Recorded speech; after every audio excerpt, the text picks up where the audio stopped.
Hello, this is Cake. What's up? I got a speed paint for you, and it's a little different because now I'm talking. Mainly because I need an outlet to scream about this series. I love it so much.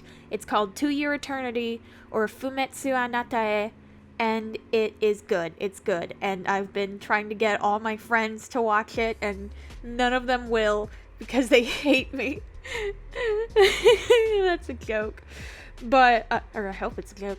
But it's really good. I need an outlet to scream, so I will use my channel as a platform to scream off into the void as one does. So anyway, so the basic plot of To Your Eternity is that a mysterious being casts an orb onto the earth, and it takes the form of anything it interacts with through stimulus. And first it turns into a rock, then some moss growing on the rock, and then a wolf that dies on top of the rock. And it through the wolf body, because now this inanimate object is like, oh my god, I am a thinking creature. I have awareness and like emotions, and like can feel things. So has like a bond with this boy who owned the dog that died, and so the owner's like, oh my god, my dog's back, but it's like, it's not, but it's also is, and it's like, whatever. And the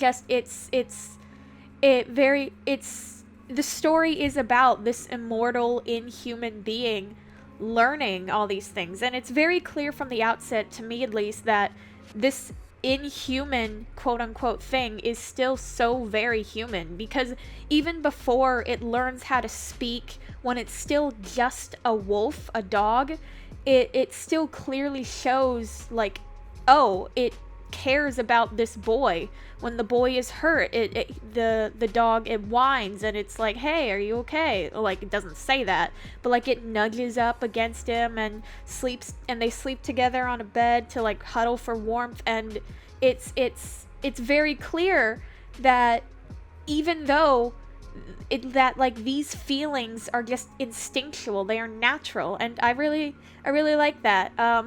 It's a very generational story in that it obviously, with the main character being an immortal, like, he doesn't die, so we see this world change over time, and we see the ancestors of previous characters, and it's all really good.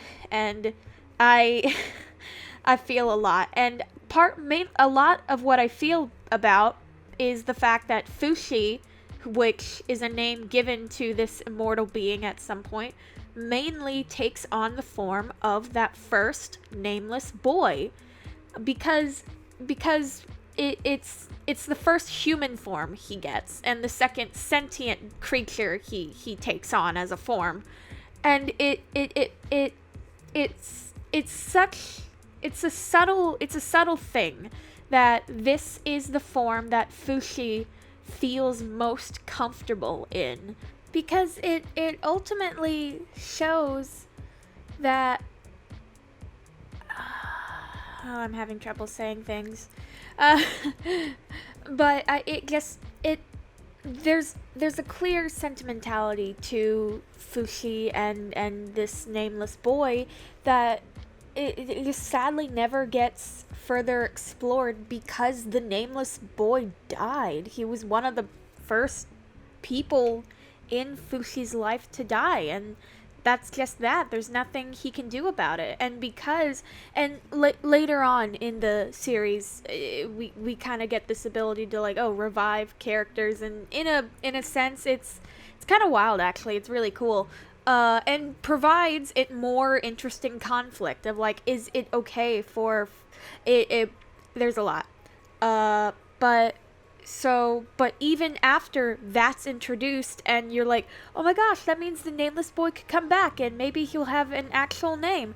No, because we saw the nameless boy in his death accept death and go to his afterlife. And so just the possibility is just gone. There's never gonna be a chance that Fushi gets to have a conversation with this person, and that is honestly, like, really, really sad. So, like, moving beyond the nameless boy, there's so many other moments because, like I said, this is a generational story. So we see, like, I think at least over the course of the manga currently, like 900 years have passed, and that's just that time scale is something that could only be done in like a story with an immortal character.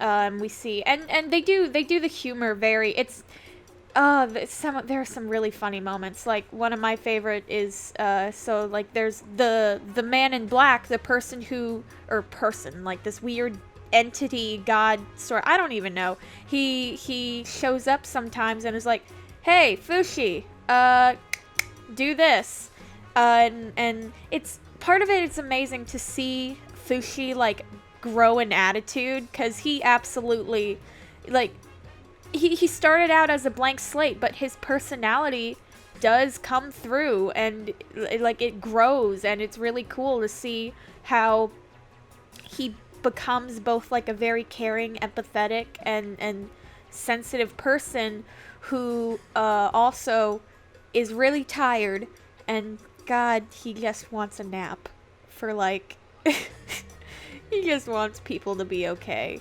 But then, so like the man in black shows up and it's like, hey, you need to do this. And Fushi's like, no. So there's this panel that's like, the next thing I did was an act of rebellion against the man in black. I became a crab. Like, it's so funny. Fushi just has this habit. This has happened at least 3 times in the manga. He whenever he's like contemplating something or thinking about something, he just goes and vibes in the sea for a while, and that's brilliant. That's brilliant. And there's so many other little bits just about this character and about this story and all the people that he meets and the stories that they tell, and it's really cool. And I watch To Your Eternity, read To Your Eternity. Also, you're gonna get your heart ripped out, but that's fine. It's fine. Anyway, I guess maybe I should talk about like the speed paint. So I struggled with this because I struggle drawing like characters I'm not used to drawing. And as you can see, I went with kind of more of a painter loose color kind of style. And I wanted to show off that connection that Fushi has with this person that he never got the chance to talk to. And because something that the nameless boy did, he had a rope tied around his wrist that was tied around Fushi's neck when Fushi was the dog. So when the nameless boy died and Fushi took on his form, like he still had that rope on his wrist, and it just kind of it's there for a while, and eventually it does get used, but that's aside the point. But so like using that connection of the rope between them, and it oh man. And also Fushi's words of like saying that, oh, he was my first person. It really like brings home that like there was a significant relationship there, and even though it only lasted for a little while, it meant so much to Fushi. So yeah, I guess that's kind of what's going on here.